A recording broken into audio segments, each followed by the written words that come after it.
gusto verles. Bueno, el día de hoy me acompañan el doctor David Kersenovich, que es secretario de Salud, Eduardo Clark, subsecretario de Salud, e Iván de Jesús Olmos, que es director general de Birmex.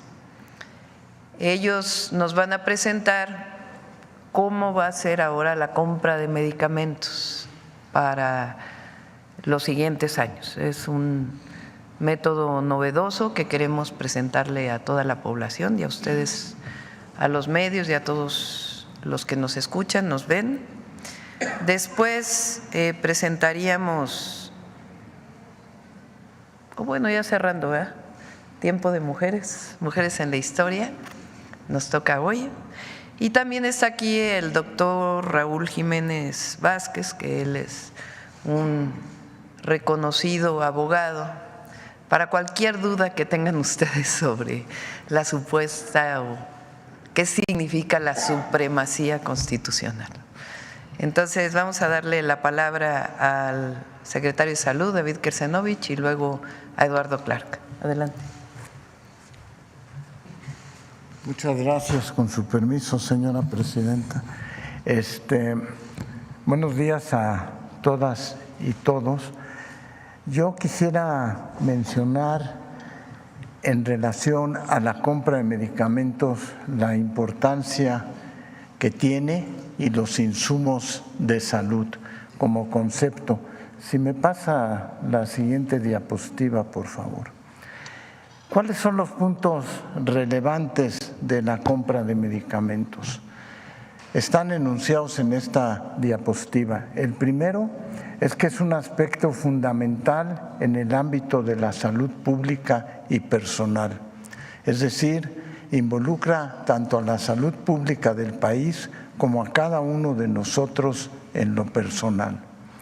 El segundo aspecto es que garantiza el acceso de tratamientos para la prevención, para la atención primaria y para la curación de las enfermedades. O sea, no nada más pensar en la curación de las enfermedades, sino también en la prevención y en la atención primaria. Tiene muchas implicaciones, tiene implicaciones éticas, económicas y sociales. Es un proceso muy amplio y tiene estas repercusiones.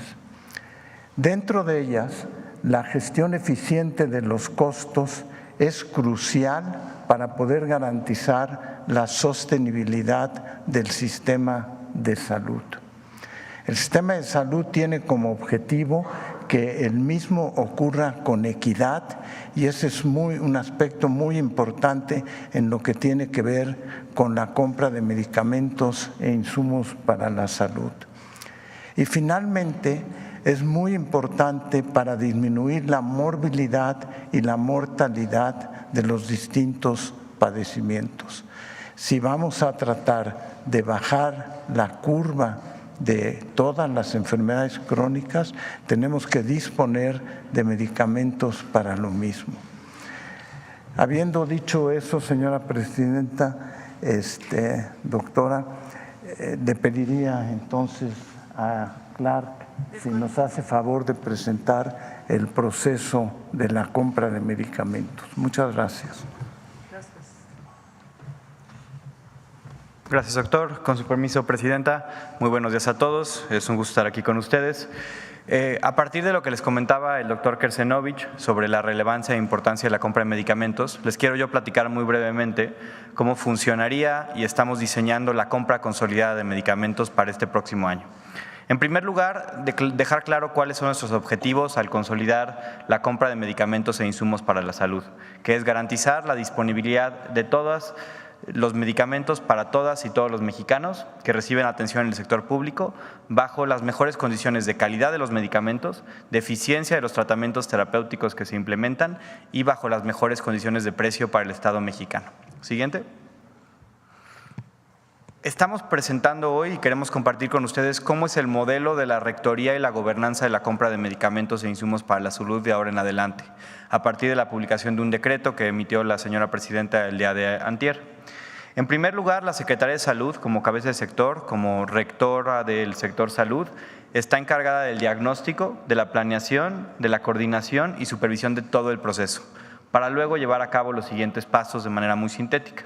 En primer lugar, las instituciones de salud, el IMSS Bienestar, el ISSSTE, los Institutos Nacionales de Salud, entre otros, definen sus necesidades por clave y por punto de entrega, es decir, cuántos medicamentos, cuántos insumos de la salud requieren y en qué punto los requiere. En segundo lugar, la Secretaría de Salud hace la validación de esas necesidades, es decir, valida lo que envían las instituciones en 3 sentidos: en relevancia terapéutica, en calidad y cantidad y también en posibilidades de negociación de precio.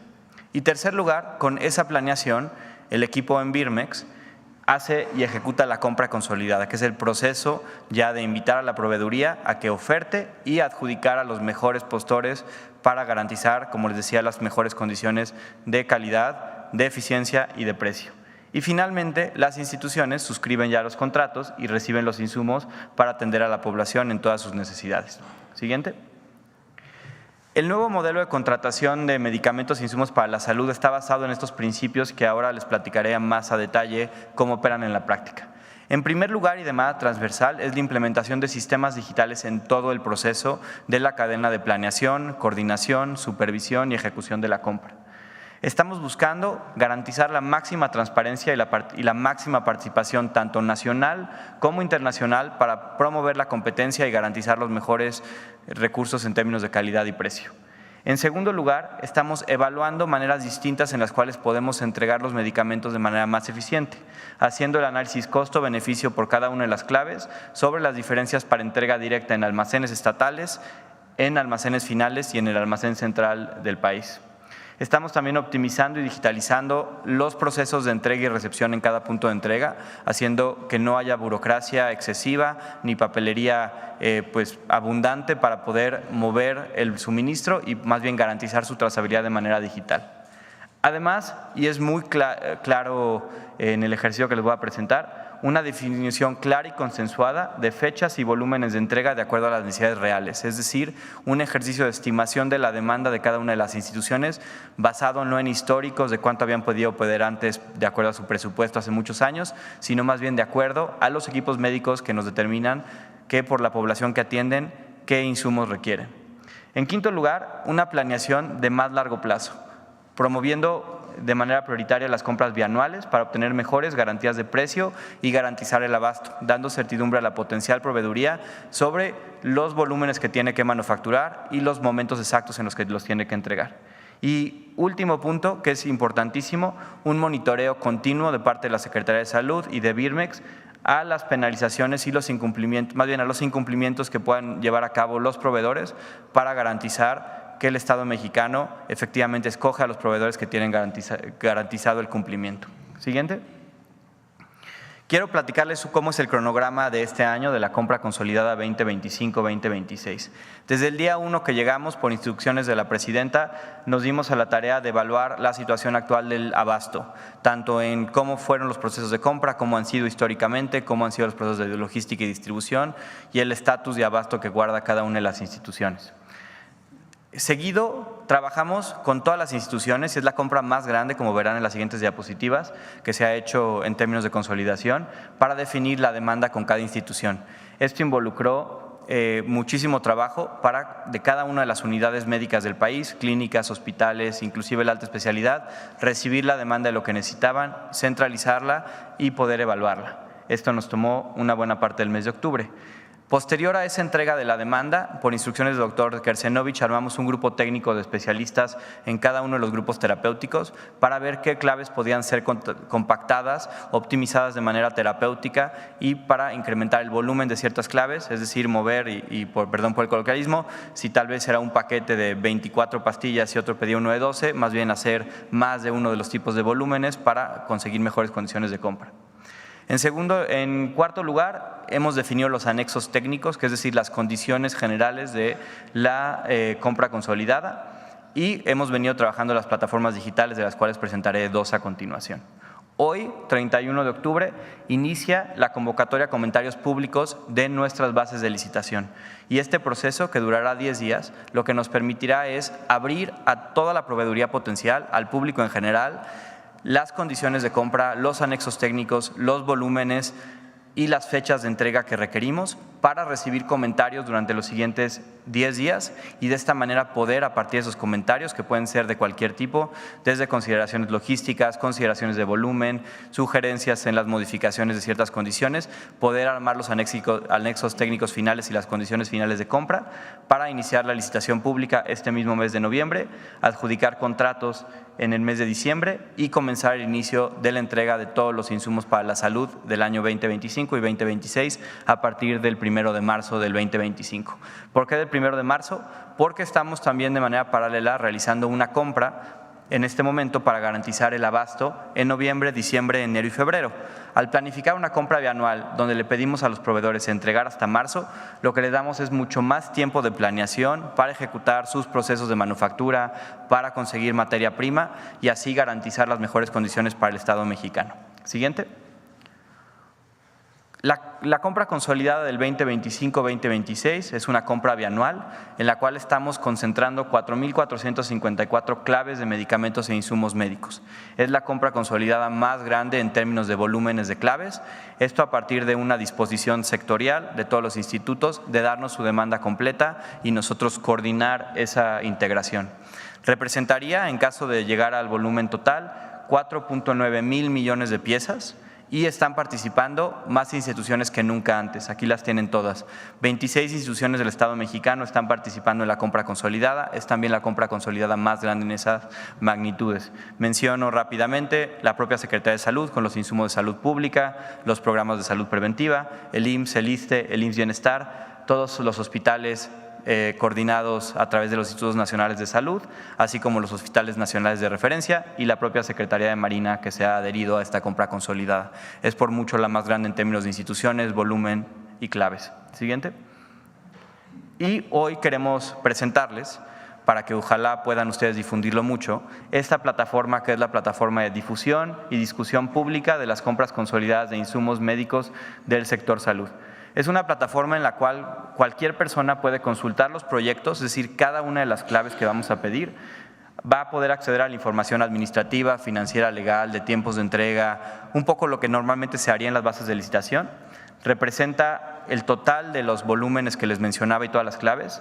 Cada proveedor interesado o persona en general interesada, no tiene que ser un proveedor, puede monitorear y filtrar por buscar el texto, paracetamol, el nombre de lo que sea, qué tipo de insumo es, si es material curativo, si es un medicamento, a qué grupo terapéutico pertenece para filtrar, si una, por ejemplo, proveeduría provee solo oncológicos, la clave, si alguien tiene ese tema más específico, ver todas las claves que estamos comprando o bueno, buscando comprar y en cada una de ellas poder meterse para revisar, como van a ver en un segundo, la ficha técnica, es decir, qué estamos comprando y cuánto esperamos poder comprar, tanto para el primer año como para el año posterior.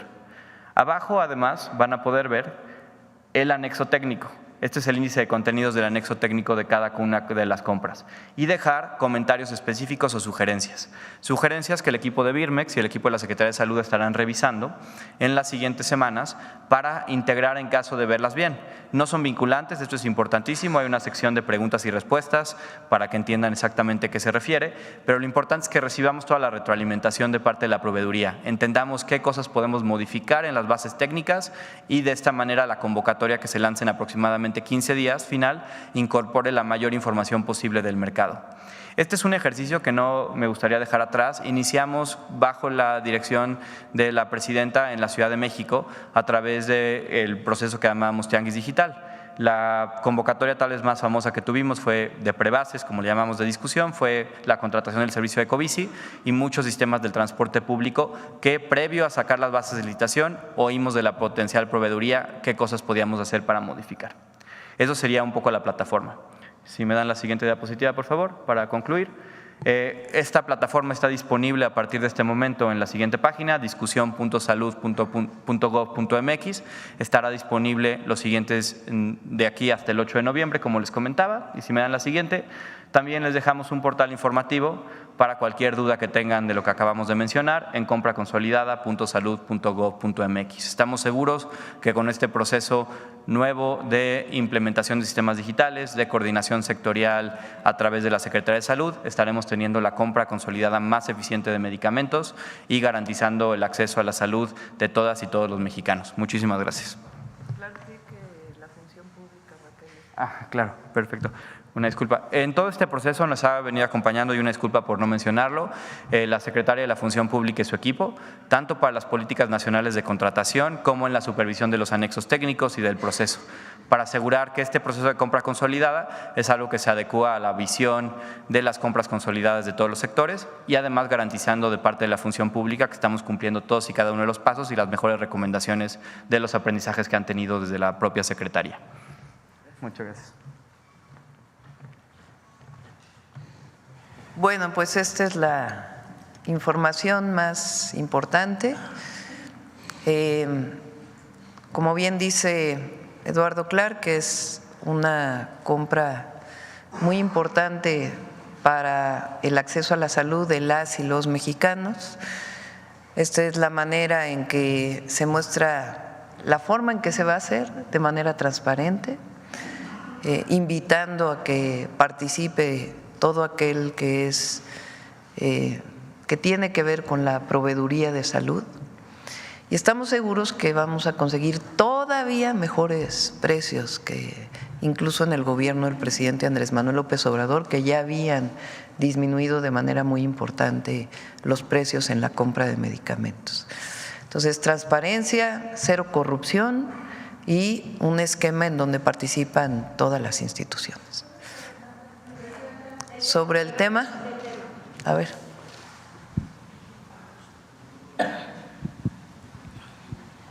Gracias.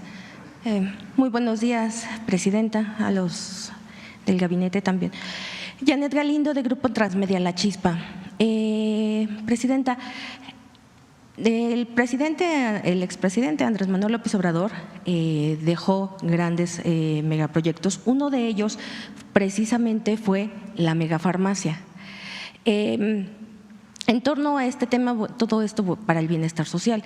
En torno a este tema, quisiera yo saber qué es lo que tiene hasta el momento, qué informe le han dado hasta el momento, si este proyecto ha estado cumpliendo los objetivos y pues hablando precisamente de ahorita de los medicamentos.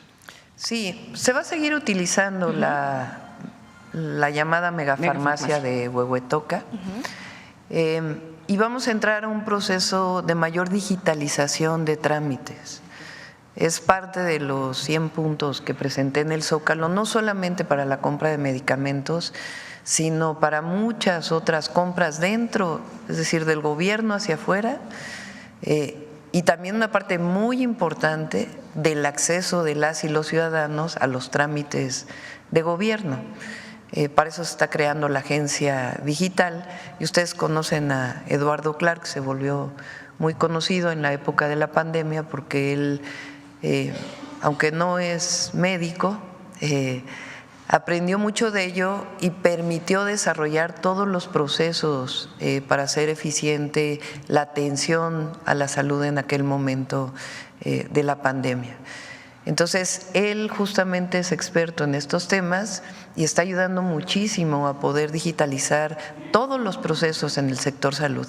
En este caso, compra de medicamentos, pero también vamos a un expediente digital único por cada ciudadano y ciudadana que pueda presentarse en cualquier entidad de la salud pública de nuestro país y otros esquemas que nos van a permitir la simplificación.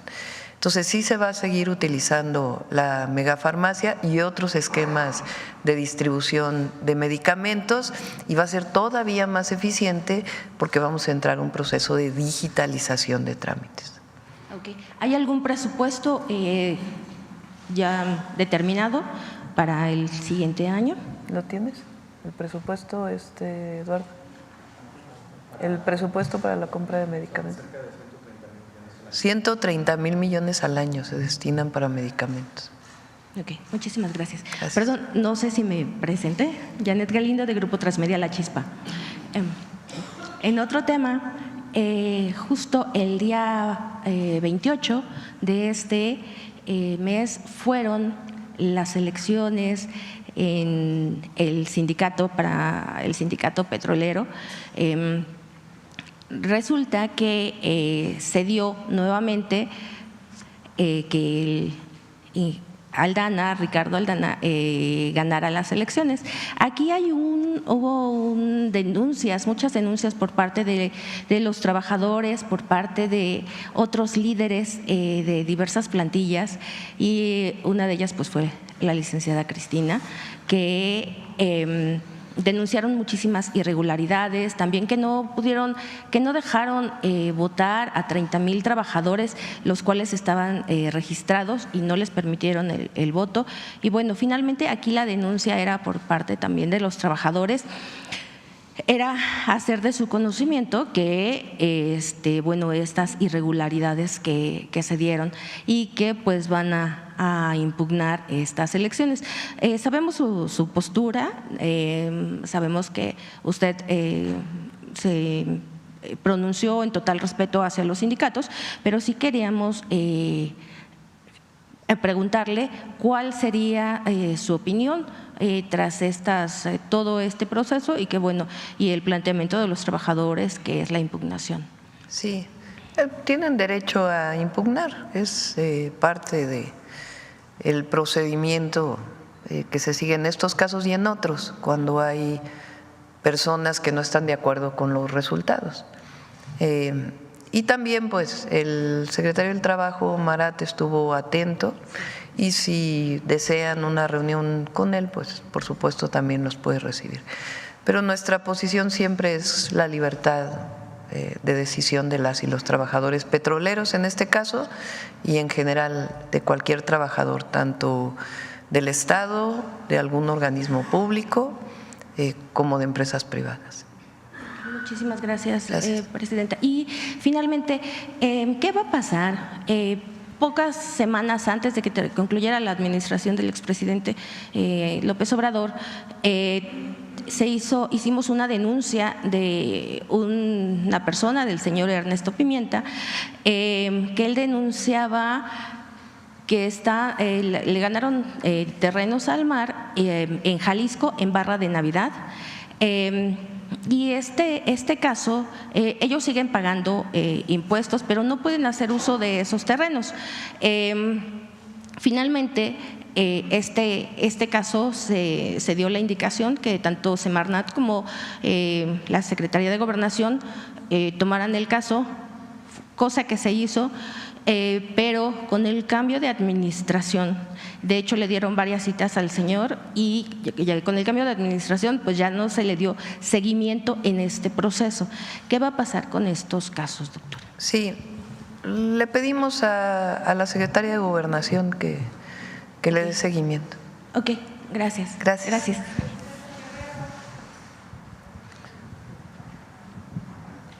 Buenos días, Presidenta. Buenos días.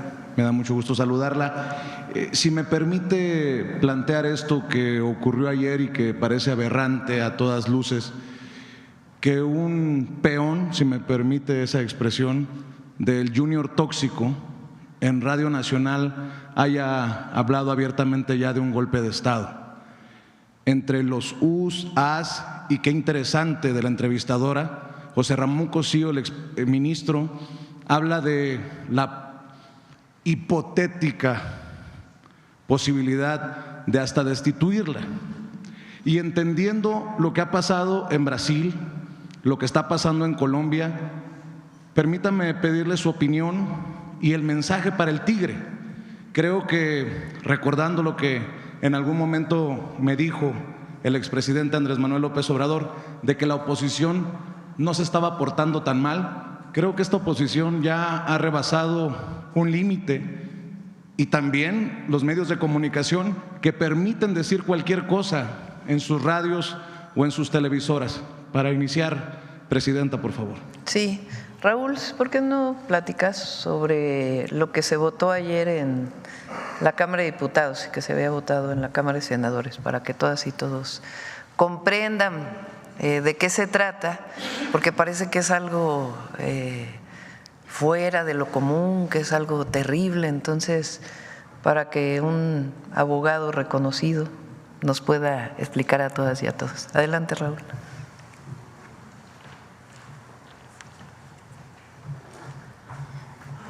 Con mucho gusto, con su venia, señora presidenta, un honor. Buenos días a todos, todas quienes están presentes en esta mañanera. Habría que decir muy rápidamente que el tema tiene que ver con una cuestión que está causando mucha confusión, mucho ruido mediático y se presta a distorsiones de carácter ideológico. Y esta noción fundamental del derecho constitucional se llama supremacía constitucional. ¿Qué es la supremacía constitucional? Habrá que decir, en palabras llanas, que es una categoría jurídica de carácter superior, que tiene carta de naturalización, que tiene hondas raíces tanto en la teoría, en la doctrina jurídica, en la interpretación judicial y en nuestro artículo 133 constitucional. ¿Qué quiere decir supremacía constitucional? Quiere decir que la Constitución, la Carta Magna, es el texto fundante del orden jurídico mexicano, federal, estatal y municipal. La Constitución tiene supremacía porque justamente impera absolutamente y está por encima de todas las disposiciones constitutivas de la pirámide normativa del derecho nacional. Ahora bien, la Constitución no puede ser una carta magna inerte, impávida, absolutamente desertora de los procesos constitutivos de la dinámica social.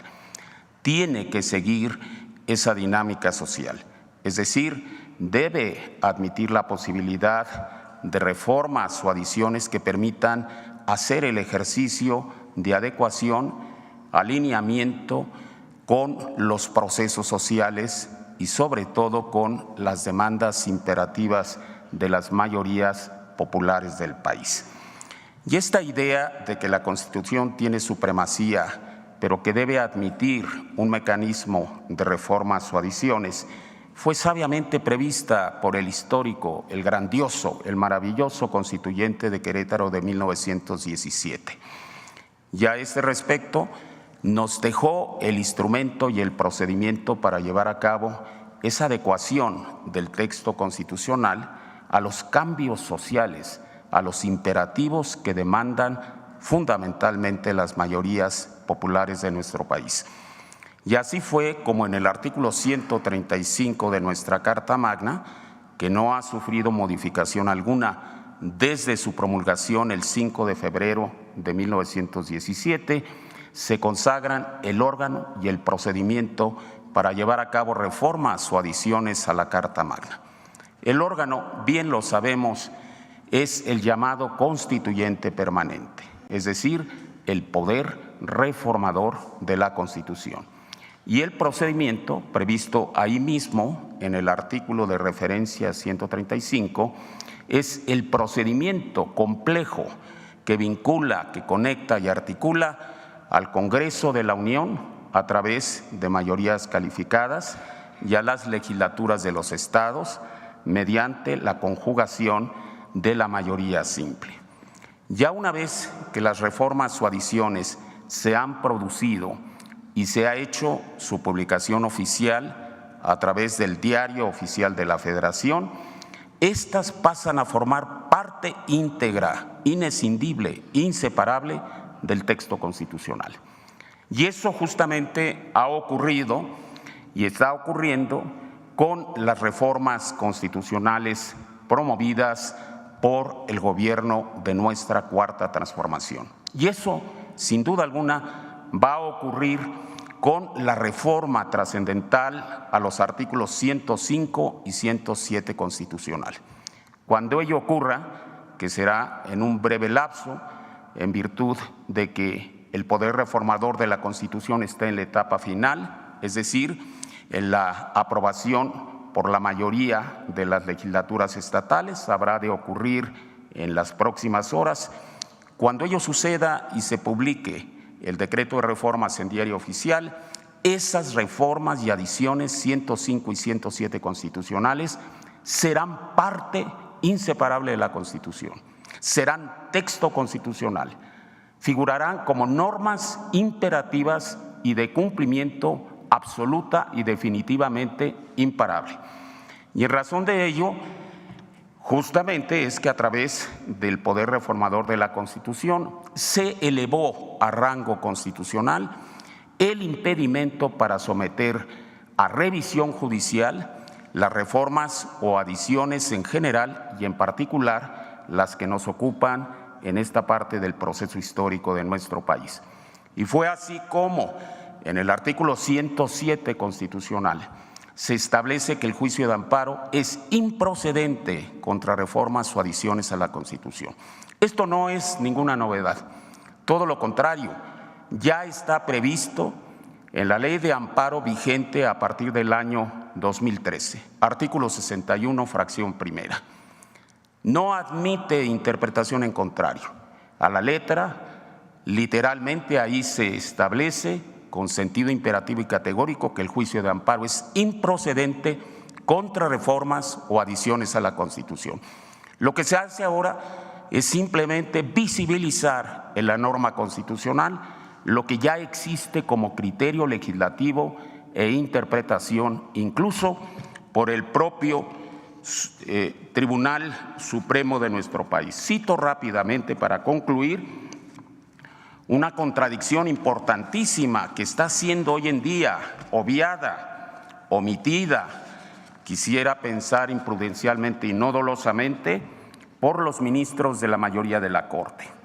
La contradicción de tesis 105-2021 de la segunda sala de la Suprema Corte de Justicia de la Nación dice categóricamente, leo, el poder reformador, sus actos no se encuentran sujetos a ninguno de los mecanismos de control jurisdiccional previstos en la Constitución General o en alguna otra ley secundaria. Lo que hace esta reforma es elevar a rango constitucional, reconocer en la Carta Magna lo que ya existe como realidad jurídica y como obligación a seguir por parte de los tribunales. Y lo dispuesto en el 107 se replica, se traslada, se homologa al 105 en relación a las controversias y acciones de inconstitucionalidad. El principio que aplica a estos medios del derecho procesal constitucional es exactamente el mismo e igualmente válido. Los actos del poder reformador son actos soberanos y, como lo ha dicho la propia Corte en esta jurisprudencia por contradicción de tesis del 2021, no son susceptibles de impugnación alguna. Es cuanto, señora presidenta.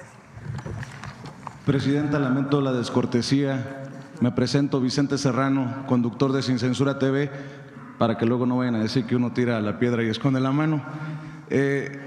Su opinión acerca de esto que dijo José Ramón Cosío en el programa de Azucena Oresti en Radio Fórmula, porque habla de que si los ministros, que ya presentaron su renuncia, además 8, deciden que usted, echan atrás la reforma judicial y usted es considerada en desacato, sin necesidad de quitarle el fuero podrían destituirla.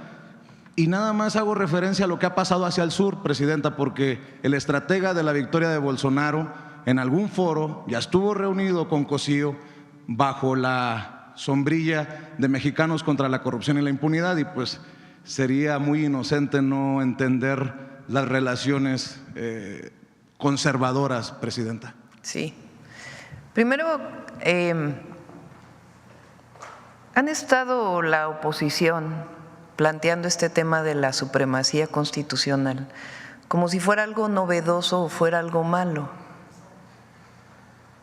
Todos los que estudiamos, aunque no hayamos estudiado derecho, sabemos que la Constitución es la ley máxima,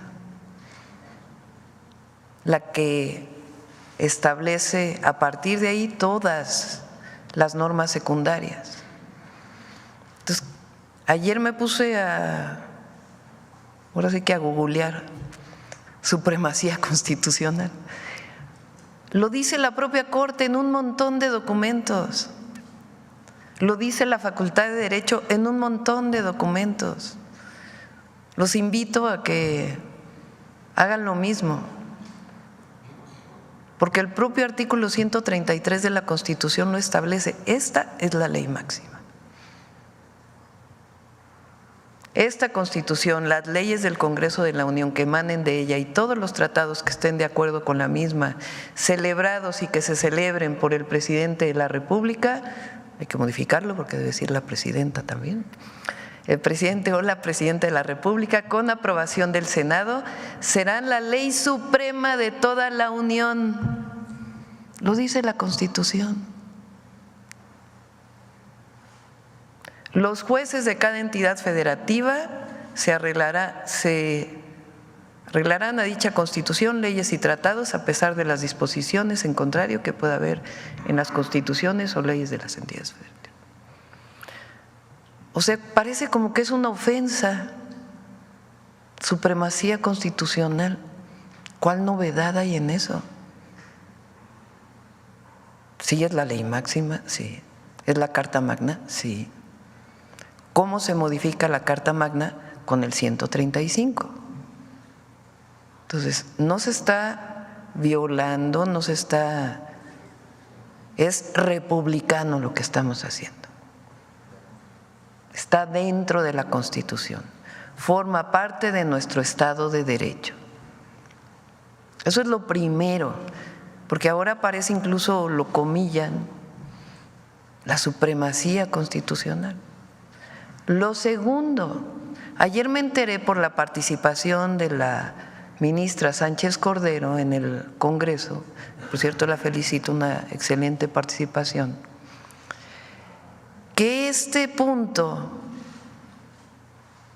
el 61, artículo 61 de la Ley de Amparo, numeral 1, que ahora formará parte de la Constitución, lo incorporó el PRIAN en el 2013 a la Ley de Amparo. O sea, es una modificación de ellos mismos, con la que ahora están en contra. Entonces, en el 2013 era válida porque era la reforma energética que privatizaba Pemex y CFE, que le quitaba a las mexicanas y a los mexicanos sus empresas públicas. Pero ahora no, cuando se trata de que el pueblo elija a jueces, magistrados y ministros. Entonces, ¿cómo? Segundo punto. Entonces, sencillamente lo que ellos incorporaron a la Ley de Amparo hoy será parte de la Constitución. Número 3. Nos están provocando. ¿En qué sentido? Quieren que la presidenta haga, los lleve a juicio político a los ministros, a las ministras, algo así. No lo vamos a hacer. Por más que estén violando ellos la Constitución, porque es lo que ellos quieren.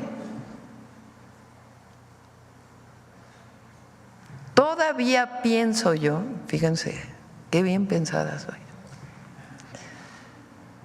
que hay ministros y ministras dentro de esos 8 que van a recordar sus clases, su historia y cómo van a pasar a la historia. Porque ellos y ellas saben que están tomando una decisión política, no jurídica, en contra del pueblo de México y a favor de ciertos grupos de interés y de sus propios intereses. Entonces vamos a esperar primero a que se reforme la Constitución en este marco de algo que ellos propusieron en el 2013. Fíjense la contradicción, está lleno de contradicciones su posición. Y después vamos a esperar a ver qué decide la Corte. Y una vez que tome la decisión la Corte, ya nosotros podremos decidir o hacer un planteamiento. Pero no nos adelantemos. Ahora, el ministro que mencionas, ayer el ministro González Alcántara y Carranca, de verdad es diciendo que cuánto se gastaba en Palacio Nacional para… Yo para empezar todavía no vivo en Palacio Nacional, les informo. Y segundo, el Palacio Nacional pues tiene su propio presupuesto para conservar esto que es un monumento histórico de todas y todos los mexicanos. Mal haríamos en no destinarle un presupuesto para la conservación de este inmueble tan importante para todas y para todos.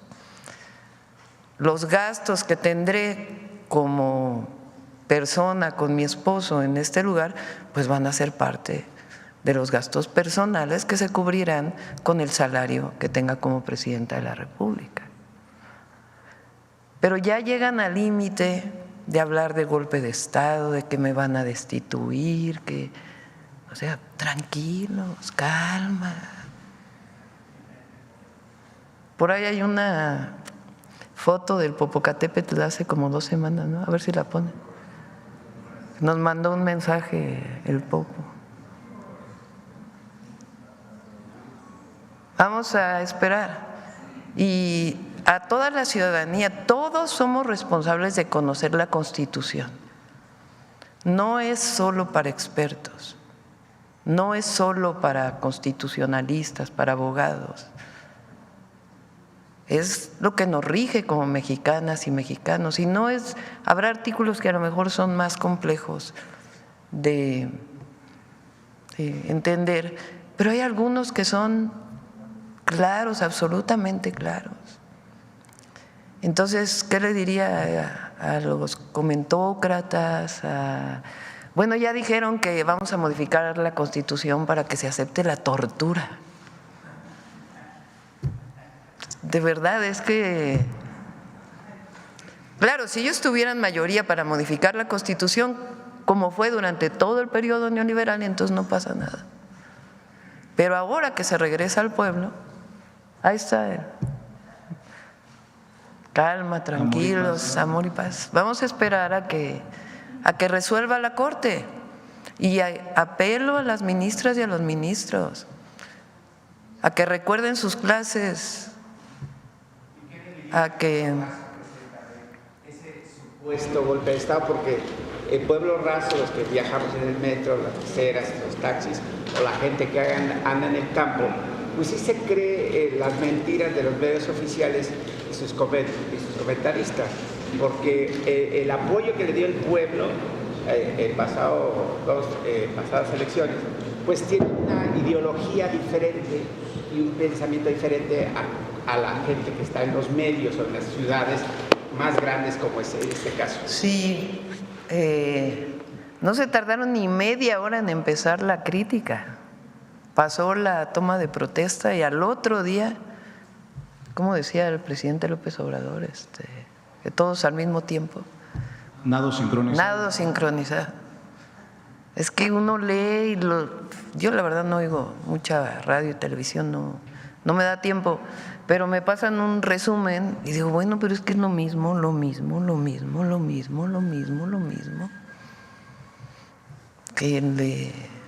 Que balanceen un poquito, ¿no?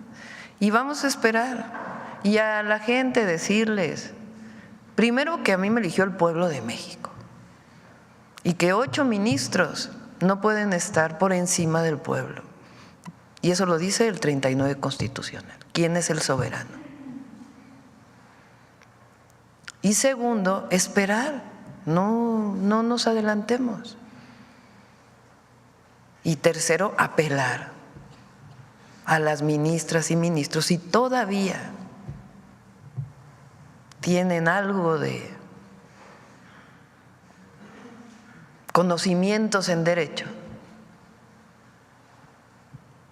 pues que actúen en consecuencia, porque también el proyecto del ministro Alcántara es de verdad, es un posicionamiento político, no tiene nada que ver con las leyes. o con la Constitución, que también ellos juraron defender. Si me permite, dos rápidos planteamientos, Presidenta. Se cumplen este año 200 años de la conformación del gran estado de Occidente, Sinaloa, Sonora, parte de Arizona, y el 14 de noviembre va a haber una sesión histórica en Álamos, Sonora, donde, por cierto, nació María Félix, un pueblo mágico. Ahí va a sesionar el Congreso. Hago referencia a esto porque también hay una ilusión histórica entre los pueblos hermanos del Fuerte Sinaloa y Álamos, Sonora. Primero fue capital de ese gran estado de Occidente, el Fuerte, después Álamos, y siguen de alguna manera incomunicados porque hay un camino de terracería que está complicadísimo, y esto de alguna manera ha frenado el desarrollo de lugares como el Fuerte y como Álamos, que viven del turismo. Entendiendo que Sonora ha sido privilegiado hacia el norte con la planta fotovoltaica, la carretera Guaymas-Chihuahua, ¿le han presentado en algún momento este proyecto para la pavimentación? Creo que son 70 kilómetros de terracería entre el Fuerte y Álamos. No sé si usted tiene conocimiento de esta ilusión histórica y no sé si sea algo que pueda estar en sus planes, Presidenta, en el marco de este 200 aniversario bicentenario de la Constitución de ese gran estado de Occidente. Sí, es alguno de los proyectos que nos planteó el gobernador. Próximo año nos vamos a seguir en el norte porque hay una carretera que acordé con el presidente López Obrador que la íbamos a hacer a partir del próximo año, que es Bavispe Nuevo Casas Grandes, porque él la comprometió y ya no le dio tiempo de hacerla. Entonces me comprometí en un mitin allí en Sonora de que la íbamos a hacer nosotros. Entonces el próximo año iniciamos con esa y vamos a continuar hacia Chihuahua, de Guaymas a Chihuahua, pero consideramos esta para los siguientes años. Es el rinconcito muchas veces olvidado del sur, sí, de Sonora, ahí entre Chihuahua, Sinaloa y Sonora, y le agradezco que lo tome en cuenta. Y para cerrar, la han atacado también desde ayer que se dio a conocer este reconocimiento Nobel por la sustentabilidad. Su opinión, ahora que se ha hecho público y hay una invitación para que regrese a su alma mater en Berkeley, ¿sería tal vez su primer viaje al extranjero, Presidenta? Sí, bueno, agradecer porque nos llegó hace 2 días este comunicado. Fue sorpresivo porque no es que nosotros hayamos gestionado el premio, es una fundación de la familia Nobel que se dedica particularmente a sustentabilidad y tiene que ver pues con el trabajo académico y el trabajo como servidora pública que realicé principalmente en el gobierno de la ciudad. El premio se entrega el 21 de noviembre. Quiero aclarar porque no es mi alma mater la Universidad de Berkeley en California. Mi alma mater es la UNAM. Mi doctorado, yo tengo un título de doctorado de la Universidad Nacional Autónoma de México en Ingeniería en Energía, pero toda mi tesis doctoral la hice asociado a un laboratorio que está asociado a la Universidad de Berkeley en California. Y me daría mucho gusto ir, no sé si vaya a tener la oportunidad, porque ya decidimos que sí vamos al G20. Eso es el 18 y 19 de noviembre. El 20 de noviembre, por obvias razones, tengo que estar en México, estaría regresando el 19.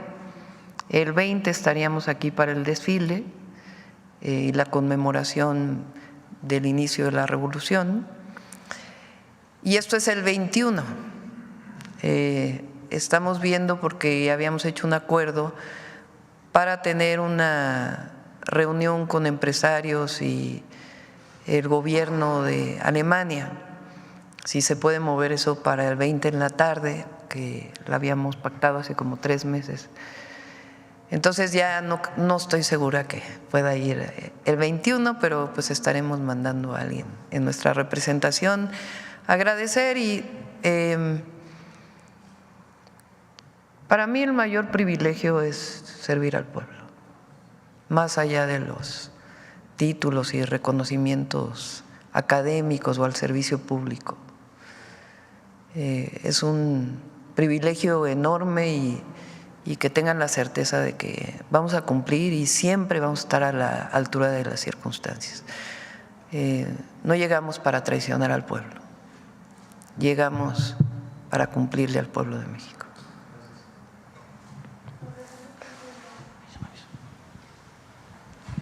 Buenos días a todas y todos. Carlos Navarro de Heraldo Media Group. Doctora, preguntarle de qué manera se van a proteger las reservas naturales que están amenazadas, como el caso de Cabo Pulmo, que hay un proyecto de Baja Bay que se cuestionó la manifestación de impacto ambiental. Es muy importante Cabo Pulmo por la biodiversidad que tiene en esta zona del Mar de Cortés, ahí en Baja California Sur.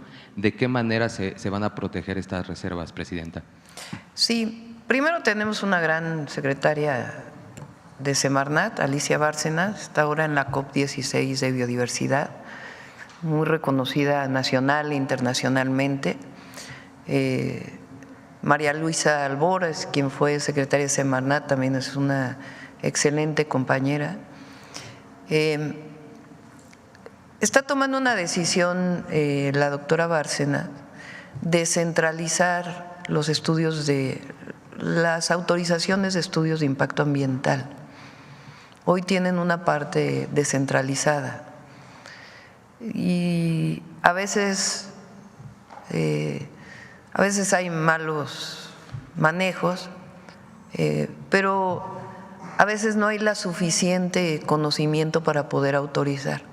Entonces ella está tomando la decisión de que los proyectos más importantes se analicen dentro de la Secretaría de Medio Ambiente, y eso es algo importante. Y en particular en Cabo Pulmo ella decidió retirar la autorización de manifestación de impacto ambiental, porque consideró que no era suficiente como para la protección que requiere esta área tan importante, lo que estaba expresado en la autorización. Entonces se retiró esta autorización y ella está realizando un trabajo muy importante en la Semarnat para poder centralizar estas autorizaciones que no lleven pues a una mala decisión, vamos a tomarlo así, en alguna de las entidades de la República, sobre todo los que son proyectos más grandes y de mayor impacto. ¿Se está haciendo algún análisis en todo el país para revisar estas manifestaciones que puedan tener algunas irregularidades? Ahí en donde hubo, particularmente esta, donde ella consideró que no cumplía con todo lo necesario y que podía tener la obra que se planteaba un impacto ambiental muy grande. También preguntarle sobre el tema de relocalización de empresas, el nearshoring. ¿Cómo va el avance y si ya hay se ha enfocado en el sur del país, en el interoceánico? ¿De qué manera se está llevando este proyecto de relocalización de empresas, doctor? Sí, vamos a presentar ya muy pronto el Consejo para la Relocalización y Desarrollo Regional. Sigue habiendo mucha inversión extranjera en nuestro país, a pesar de lo que dicen de que se está yendo la inversión. Ayer estamos haciendo un trabajo muy importante para dar alternativas de abastecimiento de agua a la región centro y en particular a Hidalgo, Ciudad de México y Estado de México. Es un grupo de trabajo donde participa la gobernadora del Estado de México, el gobernador de Hidalgo y la jefa de gobierno de la ciudad. Ayer tuvimos reunión y el gobernador de Hidalgo me comunicó que se acababa de anunciar una inversión muy importante de la empresa Mercado Libre en Hidalgo, de miles de millones de dólares, entre otras muchas empresas que están llegando a nuestro país. Sobre los polos de bienestar del Istmo, me reuní con la empresa danesa antes de entrar al gobierno, vamos a tener una reunión pronto, que está desarrollando este proyecto innovador muy importante de la planta de hidrógeno verde, que va a ser un trabajo pues de alrededor de 3-4 años para poderla inaugurar. Y me he estado reuniendo también con los empresarios que tienen a cargo los polos para ver su avance, cómo se desarrollan, y también los dos puertos, el de Salina Cruz y el de Coatzacoalcos, que también entiendo que ya se pidieron las grúas y se va a desarrollar. Entonces, tanto los del sur-sureste como en otras partes del país, recuerden que nuestro objetivo es llegar a 100 parques industriales nuevos en el país en los próximos 6 años. Muchas gracias, buen día a todas y todos. Por acá. Buenos días, Liliana Piña de tiempo.com.mx y puentelibre.mx de Ciudad Juárez. En el primer tema, Presidenta, la consejera presidenta Guadalupe Tadei acusa a sus compañeros consejeros de invasión de funciones, ya que interpusieron una controversia constitucional para impugnar nuevas atribuciones de la presidenta del INE. ¿Qué opina de la controversia y del acuerdo de estos consejeros y si sigue la resistencia contra la 4T y el INE? No conozco muy bien el tema. Entiendo que tiene que ver con el nombramiento de servidores públicos dentro del Instituto Nacional Electoral que están parados porque no se ponen de acuerdo los consejeros. Ha planteado la presidenta del INE varias veces distintos perfiles y no lo votan en el Consejo. Entonces, hubo un planteamiento por parte de una de las iniciativas en donde ella pudiera nombrar directamente. Y eso es lo que está en la controversia, ¿no? Pero no quisiera dar más opiniones al respecto. El siguiente tema, Presidenta. El secretario de Seguridad Pública de Chihuahua, Gilberto Loya Chávez, confirmó que en Ciudad Juárez ha detectado la presencia de una organización criminal muy peligrosa originaria de Venezuela, el cual tiene por nombre Tren de Aragua. Esta banda es muy peligrosa porque su operativo consiste en poner a las órdenes de otras bandas locales, pero cuando tomen fuerza pueden desplazar a las otras bandas. Han tratado este tema en la mesa de seguridad y también saber si hay una comunicación con las autoridades de Ciudad Juárez para atender esta situación. Pediría al secretario que se ponga en contacto. Hay investigación, inteligencia y detenciones. Lo mostramos el martes pasado desde que llegamos. Ayer hubo detenciones muy importantes, lo tocamos hoy en el Gabinete de Seguridad, que se desarrollan a partir de esta nueva estrategia de mayor coordinación con la Fiscalía General de la República, con los estados y con la Secretaría de Seguridad Ciudadana, la Secretaría de la Defensa y la Marina. Y en particular en este caso pues pedimos que entre en contacto el secretario. Muchas gracias. Y por último, Presidenta, el tema del secretario de Seguridad, del exsecretario de Seguridad de México, Genaro García Luna, que fue condenado en Estados Unidos, ayer presentó una apelación formal para impugnar su sentencia de 460 meses, en la cárcel de Estados Unidos en Nueva York. ¿Cuál es su opinión del gobierno mexicano acerca de esa apelación? Bueno, pues está en su derecho, ¿no? Todo ciudadano está en derecho de apelar, en este caso ante las autoridades estadounidenses, y pues se tendrá que definir en ese proceso. Muchas gracias.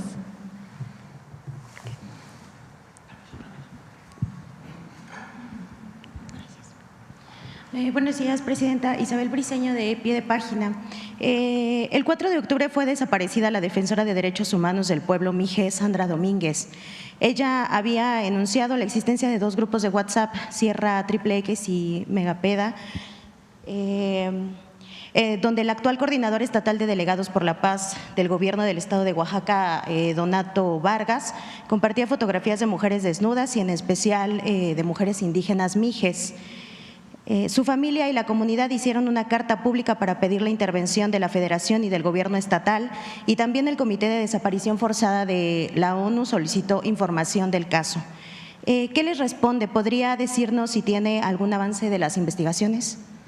Está trabajando el equipo del Gabinete de Seguridad. Si es un caso doloroso, esperemos que ella esté bien, pero sí se está trabajando y se está en contacto con las familias también. Sobre este mismo tema, el pasado 27 de octubre se cumplieron 3 años de la desaparición de Irma Galindo, defensora del bosque Ñusabi de Oaxaca. Días antes de su desaparición, el 23 de octubre del 2021, su comunidad Mier y Terán fue atacada por un grupo de personas armadas y dejaron 100 casas calcinadas y decenas de personas desplazadas.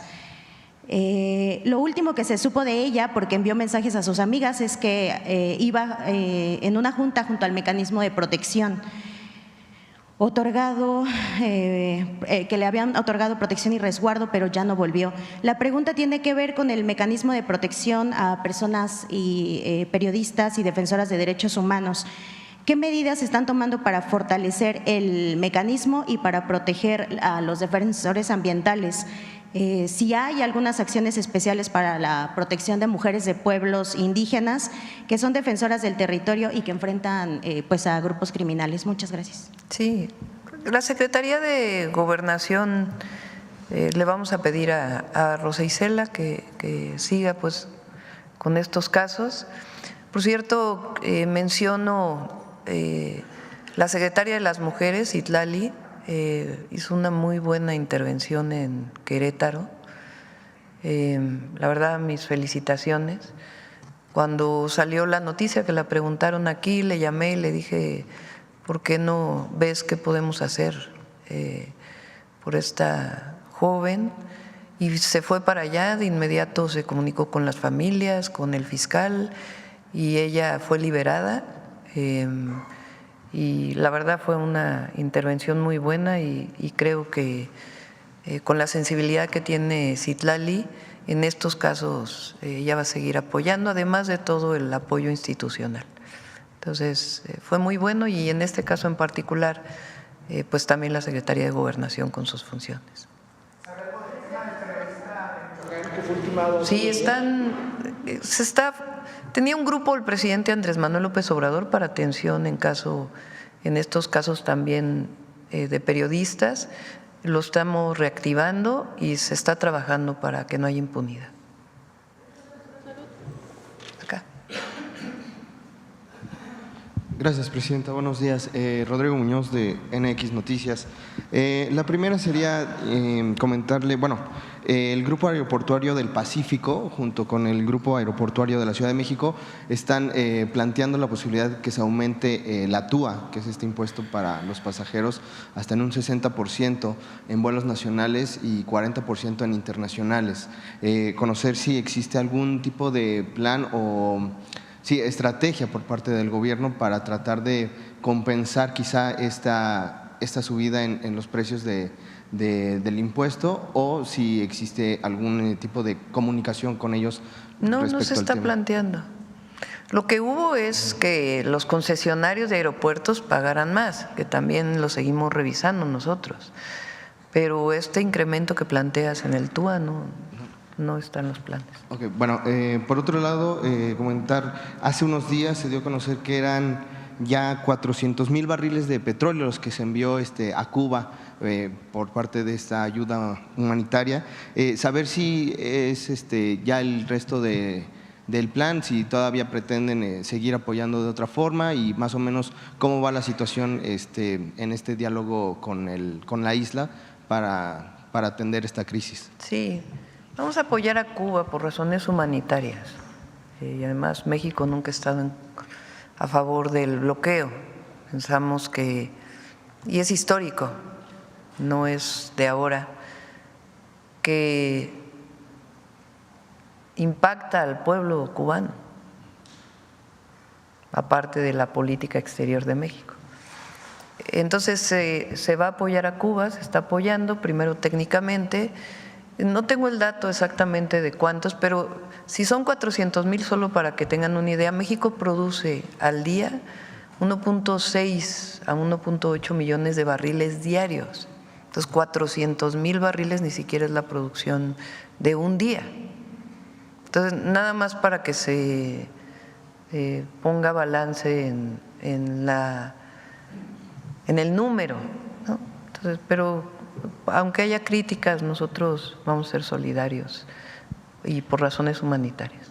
Dos cuestiones muy rápidas. Hoy se da a conocer el incremento del PIB en 1.5% durante el tercer superó trimestre. todas las expectativas, decían que… Su comentario. así dije en un mitin cuando con el presidente López Obrador en la transición. Decían que no iba a haber Tren Maya, decían que no iba a haber aeropuerto Felipe Ángeles, decían que no iba a haber interoceánico, decían que no iba a haber pensión a los adultos mayores, decían que no se iba a apoyar a los que no iba a alcanzar, decían que no iba a crecer el PIB en este trimestre. Pues sí creció a 1.5.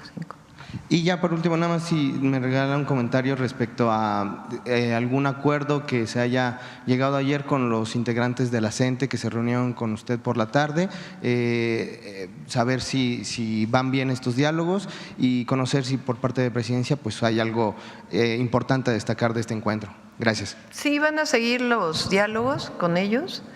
Ellos tienen 5 puntos que van desde la UCICAM y ellos plantean todavía que quedaron temas pendientes de la reforma educativa de Peña, que se quitó toda la parte punitiva y de permanencia en el sistema, que fue muy importante. Gracias a eso se dieron las basificaciones, pero ellos están planteando todavía algunos temas.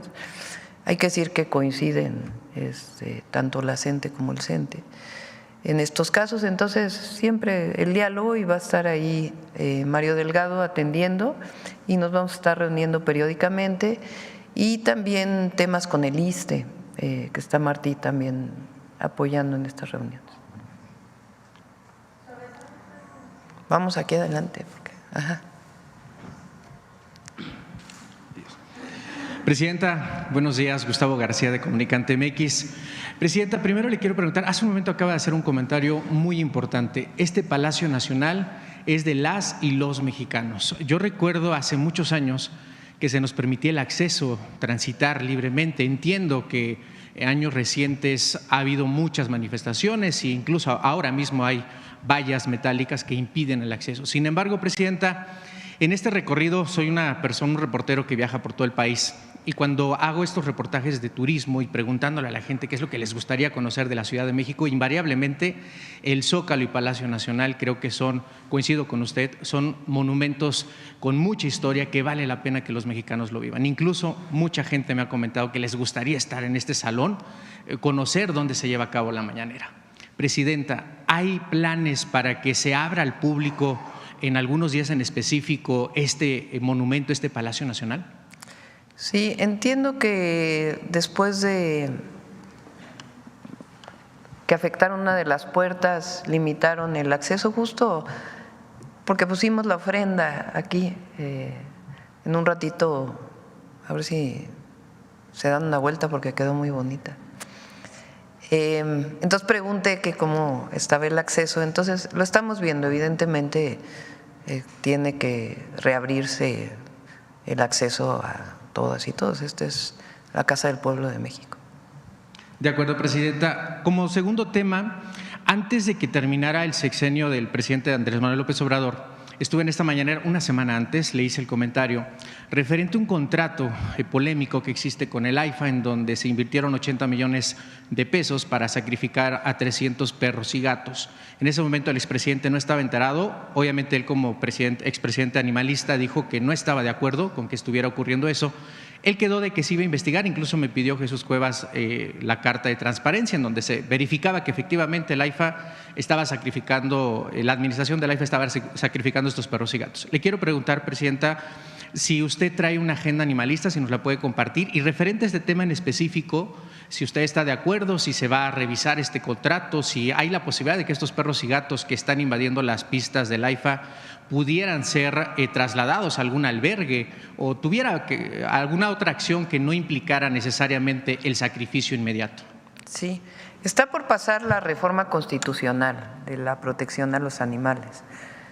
Voy a preguntar a la Cámara de Diputados cómo la tienen, pero este año se tiene que aprobar. Y por supuesto que pues, no estamos a favor de estas acciones y lo vamos a revisar, vamos a ver qué pasó con este caso y pues siempre estar a favor de la protección de los animales.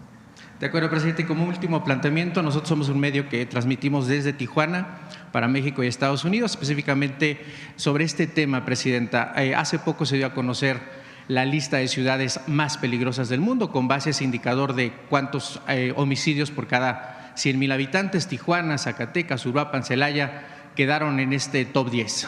Yo sé y confío y creo que estos programas sociales y esta estrategia de seguridad va a rendir frutos, ¿no? Porque eso es lo que tiene que ocurrir, a todos nos conviene que dé frutos.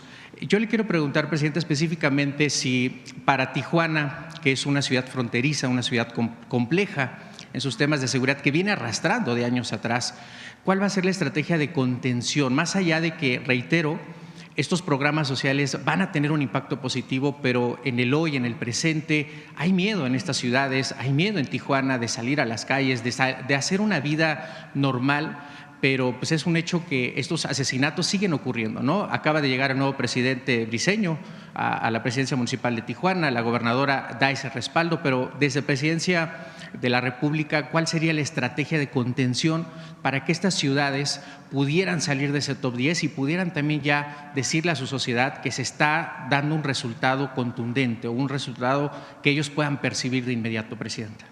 Estuvo aquí la gobernadora Marina del Pilar la primera semana que llegamos.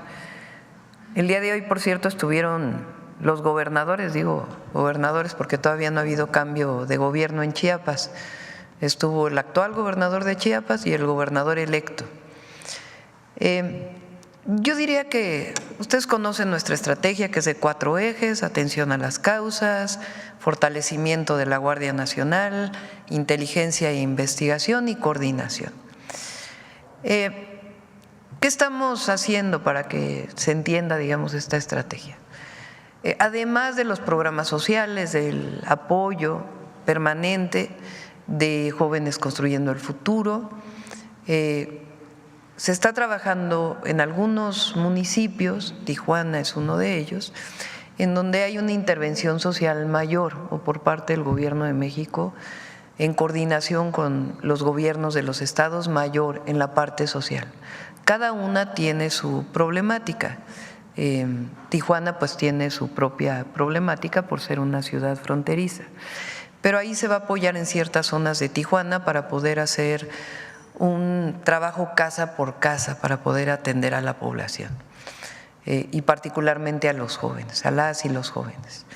Segundo, presencia, la coordinación en la presencia de las policías municipales, estatales, de la Guardia Nacional y en su caso de las Fuerzas Armadas. Entonces la presencia, por ejemplo, ha sido importante en Sinaloa para proteger a la población. Entonces la presencia de las fuerzas de seguridad coordinadas pues es muy importante. La tercera tiene que ver con la inteligencia e investigación para disminuir la impunidad.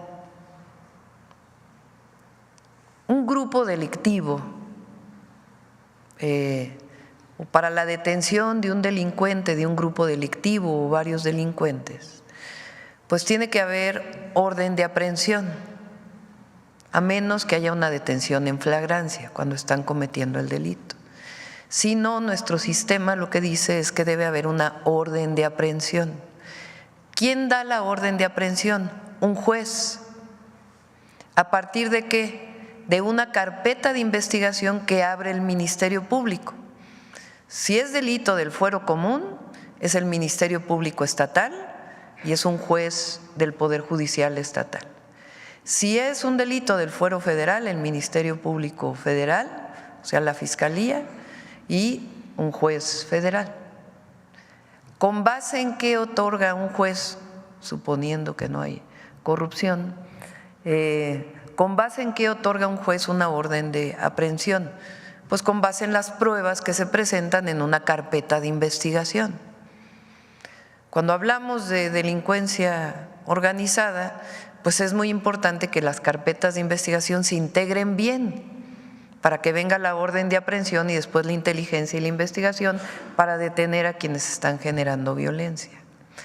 Ese proceso de nuestro sistema penal acusatorio lo estamos fortaleciendo con la inteligencia y la investigación y la coordinación con las fiscalías estatales y federal, y va a dar resultados. De hecho, ya comienza a dar resultados con detenciones de personas presuntas delincuentes que generan violencia, y va a seguir dando resultados. Y en Tijuana esa es la estrategia: atención a las causas, presencia y también inteligencia y investigación que lleve a la detención pues de quienes están generando la violencia en ese lugar.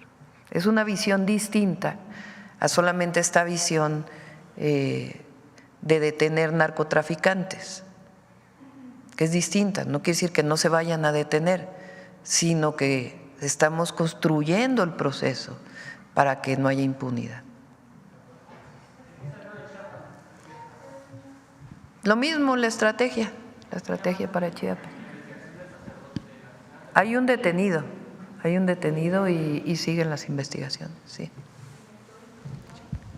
Gracias, presidenta. Buenos días. Judith Sánchez Reyes, de Perspectivas MX.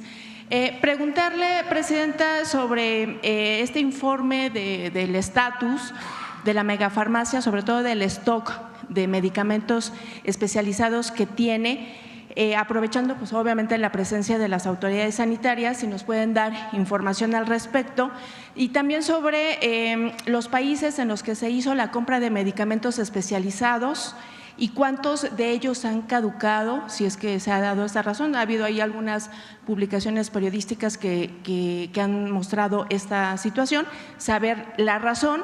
Y también preguntarle si dentro de la firma de los nombramientos que hizo este martes se encuentra el del titular o la titular de COFEPRIS. Sí, está la titular de COFEPRIS, ¿cómo se llama ella?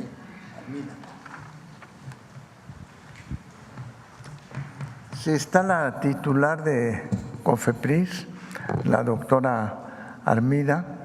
Ella tiene 10 años de experiencia en el kayak, en el procesamiento de las muestras.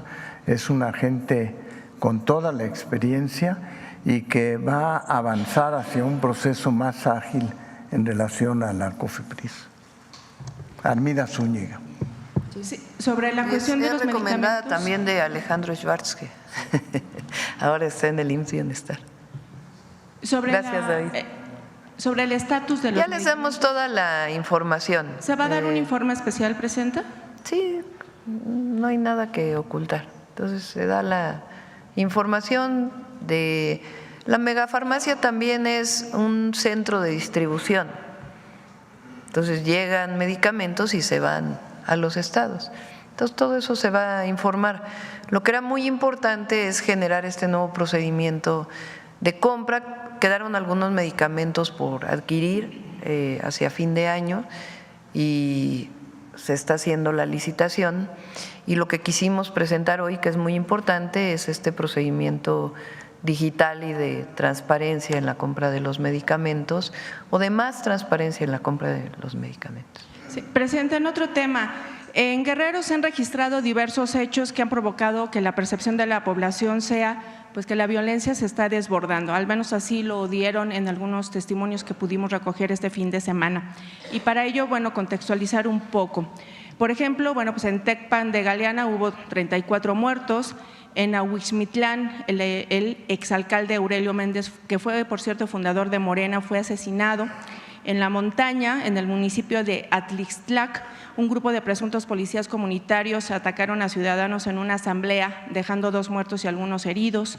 Hace unos días también las alcaldesas de Atoyac, Tecpan de Galeana y San Jerónimo pidieron a la población resguardarse ante la presencia de civiles armados, mientras que los municipios de Totolapan, Ayutla, San Miguel Totolapan y Coajinicuilapa no tienen actividades justamente por las amenazas de ciertos grupos del crimen organizado.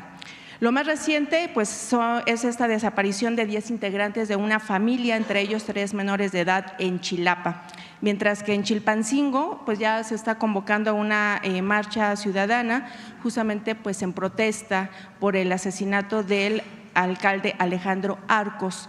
Ante este panorama, presenta preguntarle varios puntos. El primero, si el plan de seguridad que se presentó hace unas semanas ya se está aplicando en Guerrero y o se hará uno especial como en el caso de Chiapas, que también ustedes anunciaron, y también si se considera a Guerrero como un foco rojo en el tema del crimen organizado. Se está atendiendo. Lo mencionó aquí el secretario el martes. Y cada martes, cada 15 días va a haber informe. No vamos a dejar desamparado a nadie. El gobierno va a hacer su trabajo, está haciendo su trabajo y va a dar resultados la estrategia de seguridad. Sobre el caso del asesinato del alcalde de Chilpancingo. Ya está dando resultados. Solamente no sé si en un momento dado se pudiera aclarar. Hay investigación. Sí, pero si se pudiera aclarar si cuando el secretario de Seguridad comentó que el alcalde había acudido a un lugar en donde se presume, digamos, está un grupo criminal y había ido solo, sin escoltas, es porque se iba a dar una reunión, si ese fue, digamos, el móvil que quizá originó. Que informe el secretario de Seguridad. Que informe el secretario de Seguridad. Yo creo que en estos casos en particular es muy importante que la información que se dé sea verídica, que no se invada el proceso de investigación. Y lo que sí puedo asegurarles es que el Gabinete de Seguridad está trabajando 24 horas al día, sin descanso, para que no haya impunidad y para disminuir los índices delictivos en nuestro país. Es que, bueno, justamente se interpretó ese comentario en los medios como que ese había sido el móvil, entonces justamente para evitar especulaciones. ¿No? Eso pasó hace como un mes, creo que fue la primera semana que el secretario lo informó y ya estuvo aquí el secretario. Entonces, se va a seguir informando. Se va a dar seguimiento entonces. Sí. Gracias, presidente. Bueno, ya son las 9, la última pregunta aquí. Buenos días, presidenta. Yulia Bonilla, del periódico La Razón. El primer tema vinculado al tema de salud, saber si hay alguna actualización con el tema de los convenios de los estados que aún no se habían suscrito al IMSS Bienestar, particularmente pues eran ya los de oposición, los gobiernos de oposición, saber si alguno ya se ha sumado o si ya es un definitivo no para adherirse a este programa. El único que había tenido reunión Zoé Robledo antes de entrar al gobierno, me lo informó en su momento cuando ya lo había nombrado que él nuevamente estaría al frente del IMSS, y lo que sí es que se reunió con Yucatán, con el gobernador de Yucatán, porque él tiene mucho interés en integrarse lo más pronto al IMSS Bienestar. Y el resto de los gobiernos, porque en septiembre, si no me equivoco, terminó como la prórroga que les habían dado a los gobiernos justamente porque pues la federación es la que se va a hacer cargo, ¿no? Todavía no hay un interés así marcado de decir vamos a integrarnos al IMSS Bienestar, pero siempre hay la posibilidad.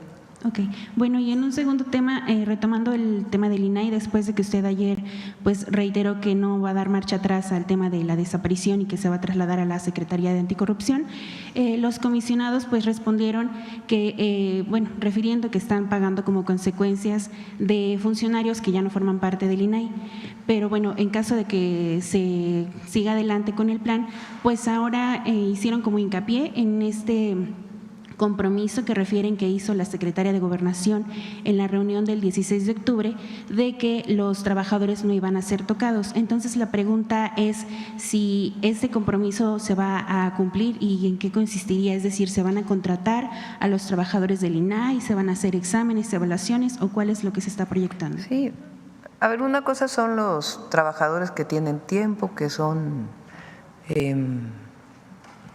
que han generado derechos dentro del marco de la ley laboral y otros son otros trabajadores de confianza. Ayer mencioné que vamos a hacer una reducción muy importante de 5% de todo el gobierno, porque ese recurso tiene que ser destinado a los nuevos programas sociales y a las obras públicas.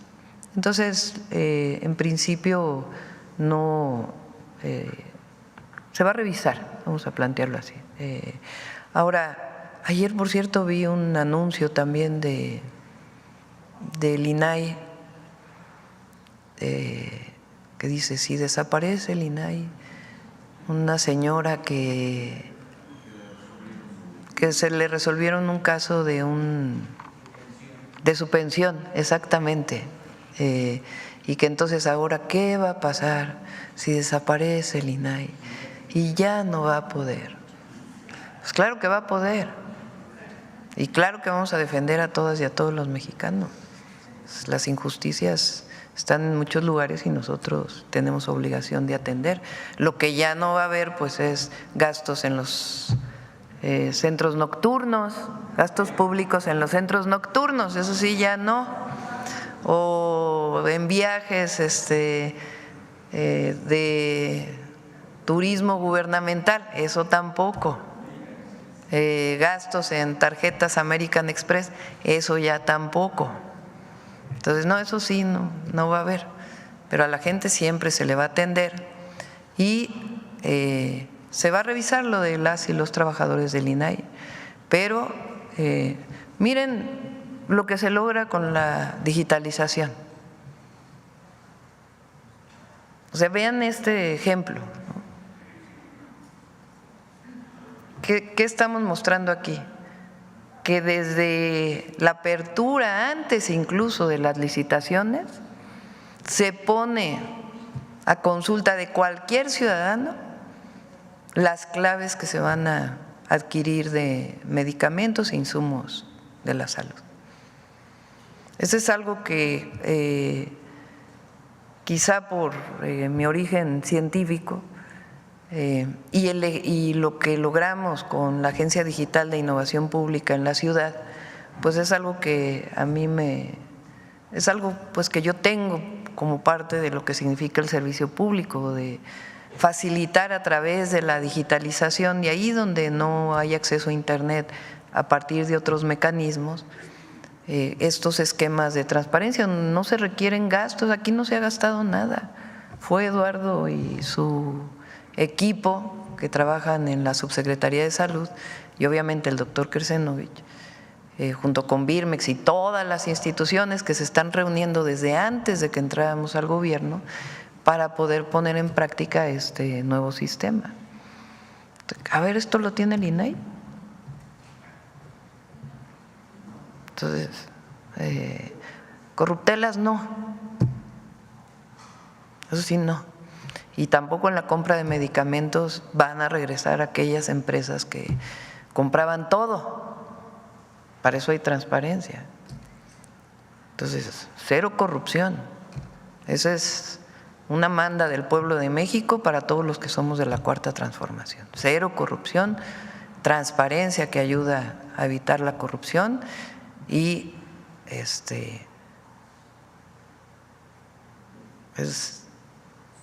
la autoridad moral, ética, se gana a lo largo de una vida. No es de una declaración de una persona u otra en determinado momento. Y hay algunos que al final de su vida hacen una revisión.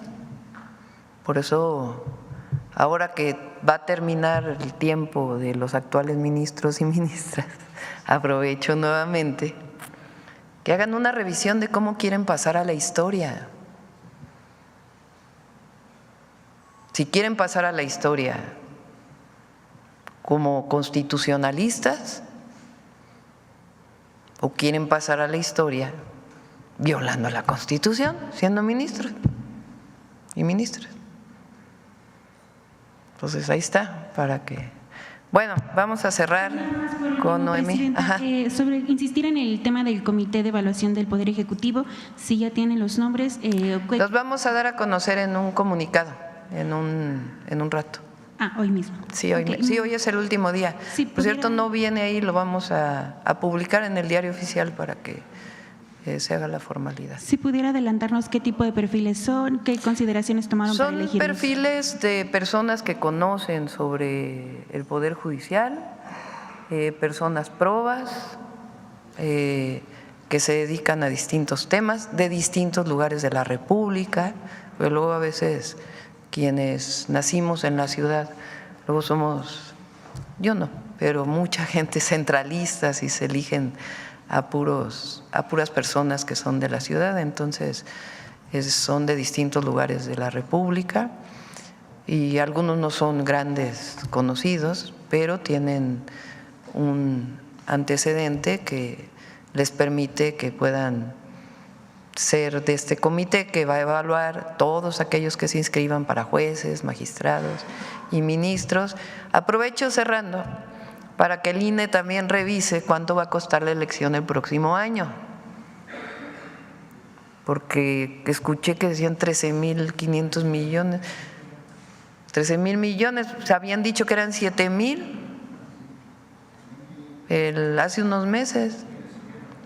Entonces, no va a haber financiamiento a partidos políticos, toda esa parte de una elección normal no viene. Entonces, hay un llamado respetuoso a los consejeros y consejeras del Instituto Nacional Electoral para que revisen el costo de la elección, que ya dijimos que va a salir de los fideicomisos del Poder Judicial. Adelante, Noemí. Con su permiso, Presidenta. Muy buenos días a todas y todos. Ya saben que estamos por iniciar el mes de noviembre y por lo tanto la sección va a estar dedicada a estas mujeres que le dieron luz, pensamiento, propaganda, ideas, acciones a la primera revolución social del siglo XX, la Revolución Mexicana, y es por eso que queremos iniciar con aquellas mujeres que estuvieron luchando contra el régimen porfirista, incluso mucho antes de aquel llamado de Francisco y Madero de 1910. Creo que pensamos la revolución a partir de este 20 de noviembre de 1910, pero hubo mujeres que incluso habían ya vivido las consecuencias de esta lucha por la libertad y la justicia contra el régimen porfirista, y no es que yo sea profesora, de la que siempre me siento muy orgullosa, pero estas mujeres eran maestras y vamos a dar cuenta de cómo a través de esta profesión tenemos casos como el de Elisa Acuña, a quien le queremos dedicar el día de hoy, pues va a ser trascendental tanto para la Revolución Mexicana, para la consolidación de los proyectos emanados de la Revolución. Así es que les invitamos a conocer más sobre la profesora Elisa Acuña. Elisa Acuña fue una maestra, periodista y revolucionaria originaria de Mineral del Monte Hidalgo, quien luchó desde distintas trincheras en contra de la reelección y en defensa de la libertad, la justicia y los derechos de la mujer. A principios del siglo XX se afilió al Club Liberal Ponciano Arriaga, opositor a Porfirio Díaz, donde ocupó el cargo de vocal en la mesa directiva, de la que también formaban parte los hermanos Flores Magón. En estas reuniones de jóvenes disidentes, mujeres y hombres discutían textos e ideas revolucionarias y organizaron un movimiento en contra de la dictadura porfirista que fue reprimido. Acusada de incitar a la rebelión, Elisa Acuña fue presa política en 1903 en la cárcel de Belén, junto a Juana Belén Gutiérrez, otra destacada maestra, periodista e ideóloga revolucionaria, y junto a redactores de El Hijo del Aguizote. Unos meses más tarde, ya libres, Gutiérrez y Acuña se exiliaron en San Antonio, Texas, donde se dedicaron a editar periódicos subversivos como Fiat Lux y Vesper.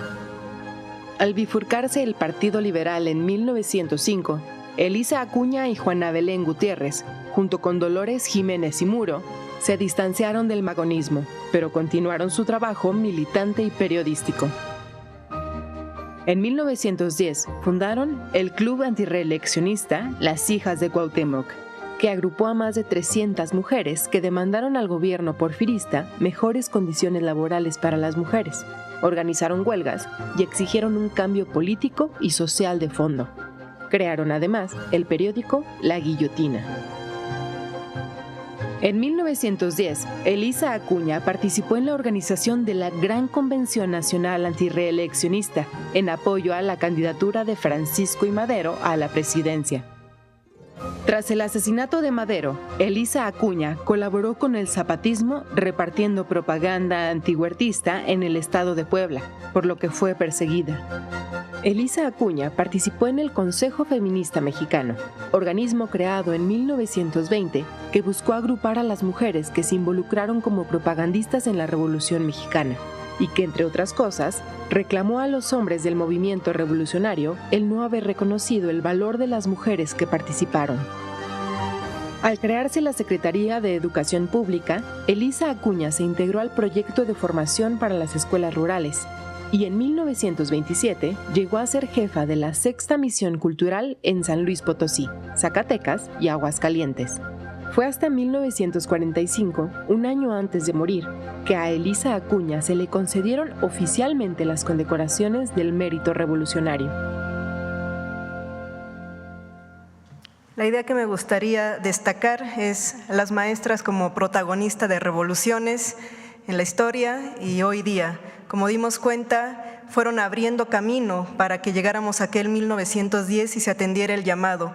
Elisa Acuña había sido presa desde 1903, es decir, 7 años de levantamiento de Madero, porque bueno, ya se había enfrentado al régimen porfirista y lo hacía a través de la prensa, a través de las letras, mujeres muy destacadas de la época también como Dolores Jiménez y Muro, Juana Belén Gutiérrez, y después de este levantamiento, de esta revolución social, pues las vamos a encontrar también consolidando el sistema educativo nacional. Como mencionaba, 1921 se crea la Secretaría de Educación Pública, una herencia de la revolución social, y estas maestras pues son las que van a ir consolidando la educación rural mexicana y pues las vamos a encontrar sobre todo en las misiones culturales, muchas maestras destacadas también como Elena Torres, por ejemplo, y van a hacer sus reconocimientos algo tardíos, 1945 como veterana de la revolución y bueno, también el día de hoy y a través de estas secciones nombrándolas y dando a conocer sus historias y les digo sobre todo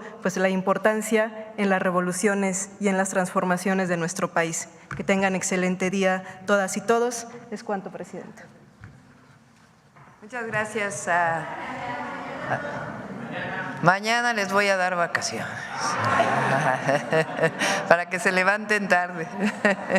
Nos vemos el lunes. Voy a estar aquí en la ciudad el fin de semana. Gracias a todas y todos. ¿Perdón? No, ya. Gracias a todos y a todas. Gracias. Sí, voy a grabar un video y luego para que puedan ir. Gracias.